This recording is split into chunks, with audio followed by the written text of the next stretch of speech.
13h30 à Douala, la même heure dans les régions du Cameroun. Mesdames et messieurs, bon après-midi. C'est l'heure de la grande édition de l'information en langue française sur My Media Prime Télévision. Députés et sénateurs se sont réunis en congrès ce jeudi 2 avril 2026 pour examiner une révision de la Constitution. Au cœur des débats, la création d'un poste de vice-président de la République du Cameroun. Le test a été soumis au vote des parlementaires et le verdict est attendu ce samedi. Le point avec Marie-Rose Nkandunga et Romuald Ngatia. Jeudi 2 avril 2022, un jour très important pour le peuple camerounais. Alors, les parlementaires étaient réunis ici au Palais de Verre Paul Biya dans le cadre d'un congrès convoqué par le président de la République, où il était question de recevoir un texte, un article. Et ici, à l'Assemblée nationale, la messe a été dite à la première dorsale par le très honorable président de l'Assemblée nationale, Théodore Datour, où il a juste tenté le décor. Il était question pour lui d'annoncer l'objet. Et l'objet, c'était bel et bien la modification de la Constitution. La rencontre de ce jour ne procède nullement du hasard.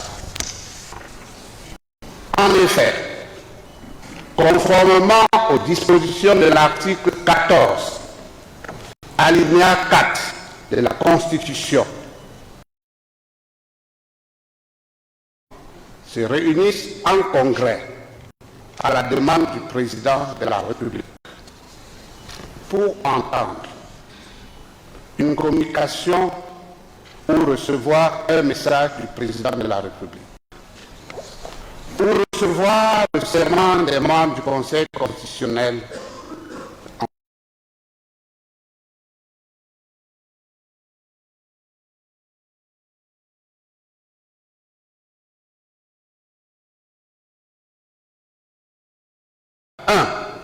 de la même loi fondamentale.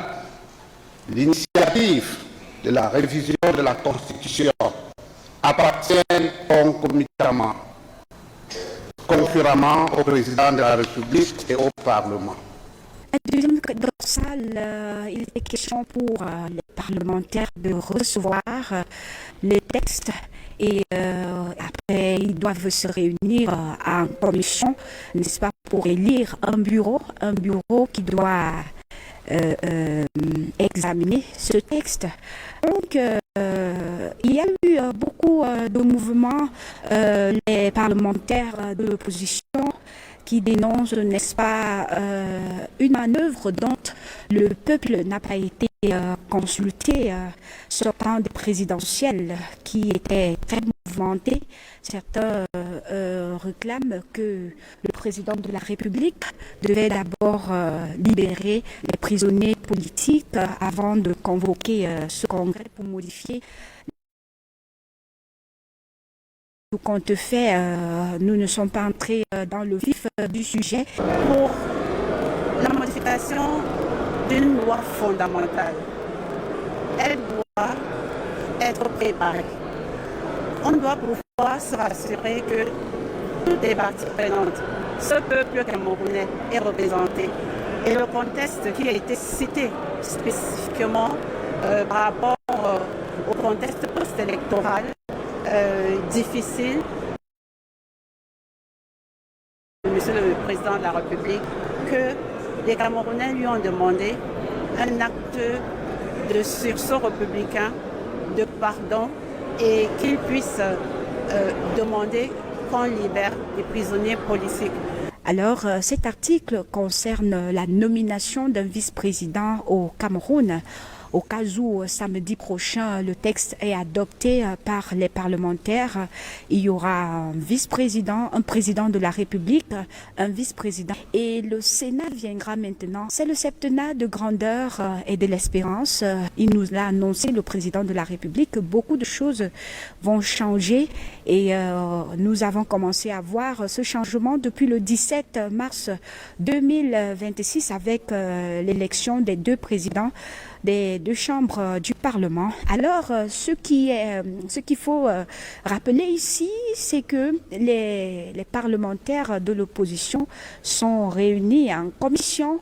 Donc, ils iront discuter là-bas, ceux qui ont pour habitude de dénoncer, que ce soit l'honorable Joshua Oshi, Cabral Lipi. Donc, ils sont réunis en commission. Donc, samedi, on saura est-ce qu'ils ont dit oui ou alors ils ont dit non. Depuis le Palais de Verre Paul Biya, Marie-Rosine Gandouga et Romy Algatia pour My Media Prime Television. Et en attendant la suite de cette information après la région du centre du pays, mesdames et messieurs, rendons-nous dans la région de l'extrême nord. Un vent de renouveau souffle sur le quartier Ngassa. À Marois, un vaste projet de construction de 1000 logements sociaux vient d'être présenté. Objectif, améliorer le cadre de vie des habitants et booster le développement local. Les détails de cette annonce avec Francine Mani et Sidi Chérif. Un projet d'envergure pour répondre au déficit en logement dans la ville de Marois. Réunis à l'hôtel Igoyo, acteurs institutionnels, médias et populations ont découvert les contours d'un programme ambitieux porté par la société Al-Jannah en collaboration avec la commune de Marois 1er. Prévu dans les localités d'Engassa, ce projet de construction de 1000 logements sociaux pourra durablement transformer le paysage urbain et social de la ville. Au-delà de l'offre en habitat, il devra également générer des emplois et stimuler l'économie locale. L'approche de plan économique sera rentable. Il y aura déjà la résolution du déficit en logement et même la résolution du problème de chômage, puisque ça va créer des emplois. Nous avons prévu 9 000 emplois directs et 22 000 emplois indirects. Donc quand on parle d'emplois indirects, les prestataires qui vont travailler là-bas auront d'abord leur personnel stable et ensuite ils vont aussi recruter le personnel dans le cadre du manœuvrage. Ils rentrent aussi d'un côté de 21 000 emplois. Tout autour du projet, il y aura des vendeurs qui vont vendre. Il y aura les gars de Orange qui vont faire les dépôts et les frais. Il y aura du thé. Et ce projet, en quoi il consiste? En quoi il consiste? C'est un projet de 1000 logements. Un projet de 1000 logements pour satisfaire la population de la commune de Marois 1er d'abord, en particulier, en général, ceux de Marois. De son côté, le maire de la commune, Amadou Amidou, a salué l'aboutissement des démarches administratives et frontières, annonçant la démarche imminente des travaux. Toutes les dispositions sont prises pour la mise en œuvre de ce projet. D'abord, la mise à disposition du site de 30 hectares à Ngassa pour la construction de 1000 logements dans le cadre de ce projet. Et je dois vous avouer que je suis un magistrat municipal accompli dans la mesure où les objectifs que je me suis fixés sont en train d'être atteints, surtout dans le cadre des missions qui sont les miennes, à savoir l'amélioration des conditions de vie de nos populations, l'accès à l'habitat aux populations de l'arrondissement de Marois 1er. Ce projet étant le bienvenu, nous avons depuis 2021 engagé de pourparlers avec les partenaires et aujourd'hui nous sommes dans la phase de lancement de ce travail.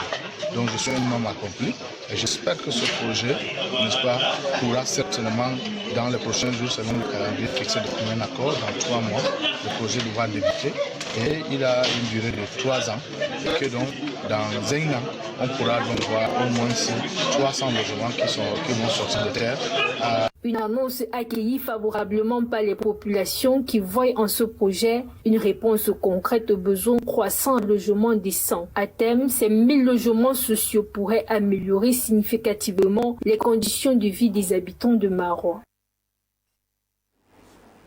Et pendant ce temps, c'est un nouveau visage à la mairie de la ville du Bafoussam. Le deuxième adjoint super-maire a officiellement prêté serment devant le tribunal de première instance de la dite ville dans la région de l'ouest du pays.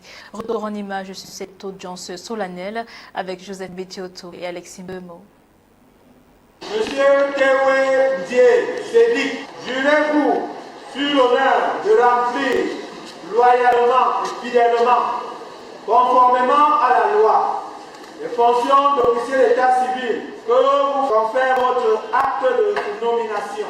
Je vous jure. Lors de la cérémonie, le juge a rappelé l'importance de l'engagement de Théo-Wendy Ségric qui garantit ses responsabilités dans l'exercice de ses fonctions en tant qu'officier d'état civil. Il a souligné que cet engagement va au-delà d'un simple devoir de signature d'un document, mais constitue un acte pénal en cas de non-respect des règles, tout en accentuant sur le sens de la gratuité de ce service. Quand vous êtes venu prêter serment, je vous ai demandé 5 francs. Si ce que j'ai fait, ça vous aide, faites la même chose pour ceux qui auront besoin des actes d'état civil. Donc si vous venez, M. Théoué, prêtez serment parce qu'il faut qu'on vous appelle M. le maire, arrêtez-vous. Mais si c'est parce que vous pensez que vous avez le courage d'être différent, si vous avez cet amour pour le drapeau que vous portez là, alors servez l'état civil gratuitement. Les enregistrements des naissances et des décès, les célébrations des mariages sont autant de missions qui caractériseraient le travail d'un officier d'état civil. L'élu du jour a été rappelé à l'ordre sur l'importance de ces actes qui sont indispensables pour la vie d'un être humain. Il doit se conformer à l'article 69 qui précise les fonctions et devoirs d'un officier d'état civil en application des dispositions de l'article 71 alinéa 3. Que j'ai déjà par le passé exercé cette fonction et je vais juste m'appliquer dans la gratuité, dans la continuité et dans l'universalité comme on a dit, être à la taille de satisfaire les populations de la ville de Bafoussam. Il doit veiller au respect des mentions prévues de la loi pour l'établissement des différents actes, éviter les abréviations et autres tâches proscrites, ainsi que la reconnaissance hors délai. Il doit être vigilant, éviter la prolifération des faux actes et garantir l'authenticité des documents qu'il établit. Il est essentiel qu'il s'acquitte de ses fonctions avec intégrité et responsabilité pour le bien de la communauté. Bienvenue, je vois toutes les personnalités qui sont dans la salle. Que vous établissiez les actes d'état civil de manière soignée. Parce que autant le secrétaire d'état civil va vous aider dans la rédaction, autant il faudrait que vous ayez un œil pointu pour vous assurer que la rédaction était bien. Il a commencé sa carrière politique comme conseiller municipal à la commune d'arrondissement de Bafoussam 1er de 2007 en 2020. Ensuite, élu deuxième adjoint au maire de la même commune de 2020 en janvier 2026. Militant du SDF de 2004 en 2024, il rejoint le RDPC le 6 novembre 2024. Son engagement politique est déterminé à mettre son expérience et ses compétences au service de la communauté pour contribuer à la construction d'un Cameroun plus juste et plus prospère. Et parlons justement d'un Cameroun plus prospère, parlons de modernisation accélérée dans le 2e arrondissement de la ville de Garoua. La mairie se dote désormais d'équipements de pointe pour assurer elle-même l'entretien de ses routes et ses aménagements urbains. Présentée lors de la session du 30 mars dernier, cette nouvelle force technique marque un tournant décisif vers l'autonomie et surtout le développement local. Le détail dans ce reportage. L'exercice budgétaire 2025 marque un tournant historique pour la mairie de Garoua 2e. Au-delà des comptes équilibrés présentés lors de la session ordinaire du 30 mars dernier, c'est une acquisition stratégique qui focalise toutes les attentions. L'arrivée d'un parc complet d'engins du génie civil, un investissement massif qui traduit la volonté de l'exécutif municipal de passer de la planification à l'action directe sur le terrain. En se dotant de son propre parc d'engins, Garoua 2e gagne en autonomie et en réactivité. Je n'ai pas peur de peser les mots, mais elle donne entière satisfaction. Cette commune, en 5 ans, a pu réaliser énormément de choses ici dans la ville de Garoua, dans son territoire de compétences. Nous ne pouvons que nous réjouir. Et nous venons à présent, après les travaux en session, lancer dans cette phase avec les engins qu'ils ont pu acquérir, grâce aux multiples prix qu'ils ont reçus. Nous venons donc d'ouvrir une route essentielle dans un quartier. Ce que nous pouvons dire merci à cette équipe qui, au-delà de ce qui est demandé, va dans le social. Tous les jours, nous assistons à des activités menées par cette municipalité. Nous les encourageons, nous les exhortons. Nous demandons en retour à ces populations d'accompagner ce qu'ils sont en train de faire. Cette acquisition n'est pas le fruit du hasard, mais celui d'une gestion rigoureuse de l'exercice 2025. Les chiffres présentés lors de cette session témoignent d'une santé financière solide permettant de dégager les marges de manœuvre nécessaires pour cet investissement lourd. L'équipe municipale prouve ainsi que la discipline budgétaire peut se transformer en bénéfices concrets pour les contribuables. De nouveaux gardiens pour nos eaux territoriales. L'école de plongée de Limbé vient de former 9 spécialistes désormais aptes aux interventions sous-marines de haute précision. Après des semaines d'un entraînement intensif jusqu'à 35 mètres de profondeur, ces plongeurs de bord ont reçu leur diplôme devant le haut commandant de la marine. Immersion avec Inès Mengue et Kouma Honoré.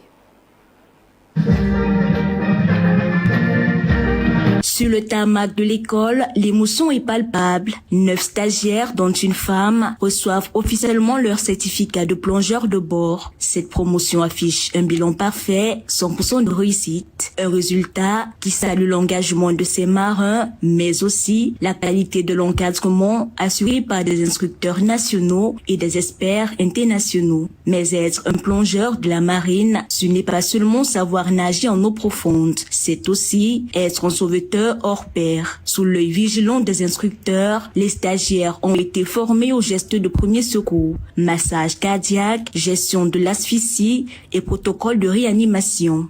Au début, ce n'était pas facile, mais on a su maintenir la forme. Le stage s'est déroulé très bien. Au début, on avait sport matinal, parce qu'au début, on pensait peut-être que pour la plongée, c'est seulement venir s'immerger et nager.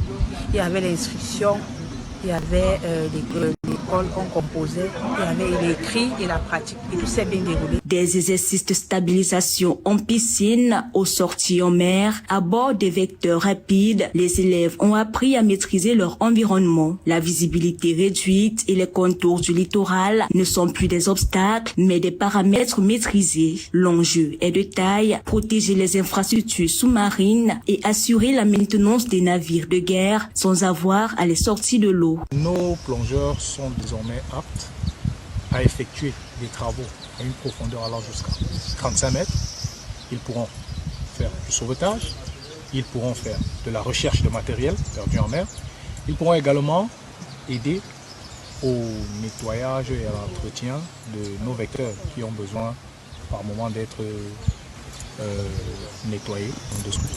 Et pour cela, il faut avoir des aptitudes en apnée. Avec cette nouvelle cuvée de spécialistes, la Marine nationale renforce sa souveraineté sur ses eaux territoriales. Le CIP Fumar confirme ainsi son rôle de pilier dans la formation des acteurs de l'action de l'État en mer pour toute la sous-région. 12, 11. Et avant de refermer ce journal, rendons-nous, mesdames et messieurs, à Ngaoundal, dans le département du Ndjérém, où la communauté Mboum se mobilise pacifiquement pour rappeler l'importance de son héritage historique et foncier dans le cadre de l'organisation des chefferies traditionnelles. Belmanzewa. Cloche traditionnelle et arbre de paix en main, chefs traditionnels, dignitaires et élites Mboum ont marché vers la sous-préfecture de Ngaoundal. Leur message: faire entendre leur voix face à l'installation officielle annoncée du chef de canton Barna Ngaoundal, une chefferie de 2e degré. Les manifestants parlent de justice et de reconnaissance. Ils revendiquent une présence ancienne sur cette terre et demandent à voir leur propre chefferie élevée au rang de 2e degré dans une lettre adressée au président Paul Biya. Nous sommes contre, n'est-ce pas, l'installation officielle du canton Barna à Ngaoundal. Nous voudrions, comme deuxième revendication, la création d'une chefferie de 2e degré en Ngaoundal. Pour ces communautés, il s'agit d'un rappel de l'histoire, des traditions et des liens profonds avec leur territoire qu'ils souhaitent voir respectés et reconnus. Quelqu'un ne peut pas venir aujourd'hui et dire que c'est lui maintenant le leader. Il faut respecter. On dit que la terre appartient aux premiers occupants. On ne peut pas venir aujourd'hui dire que non, c'est un boom qui doit être au second rang. Nous sommes relégués au second rang. C'est ce qui nous fait mal. Le sous-préfet de Ngaoundal, Timothée Etizormila II, a reçu la délégation. Il a rappelé le respect des procédures administratives et assuré que leur lettre sera transmise à la hiérarchie après régularisation. À la chefferie de Barna Ngaoundal, le monarque défend sa légitimité, s'appuyant sur une présence historique remontant à la période coloniale, sur le caveau de ses ancêtres et sur le décret de 1977 fixant les limites de son territoire. Lorsque vous prenez le décret numéro 77, barre 245 du 15 juin 1977, en son article 17, il est clairement dit le chef réside nécessairement à l'intérieur de son territoire. Nous avons été installés ici depuis 1970. C'est là où mon grand-père Théodore a vécu, il est mort. C'est ici que Boro a été fait chef, et tout le monde le sait. Alors, c'est ici également, logiquement, c'est ici que je dois me faire installer. À l'approche de l'échéance annoncée le 25 avril, Ngaoundal est le théâtre d'une mobilisation pacifique et respectueuse des traditions. Les autorités sont attendues pour assurer le dialogue et la reconnaissance des aspirations des communautés. Et voilà qui referme ce journal, mesdames, messieurs. Merci de nous avoir suivis. Restez en compagnie de nos programmes qui se poursuivent sur My Media Prime Télévision avec l'édition de l'information en langue anglaise à 18h30. D'ici là, portez-vous bien, excellente soirée.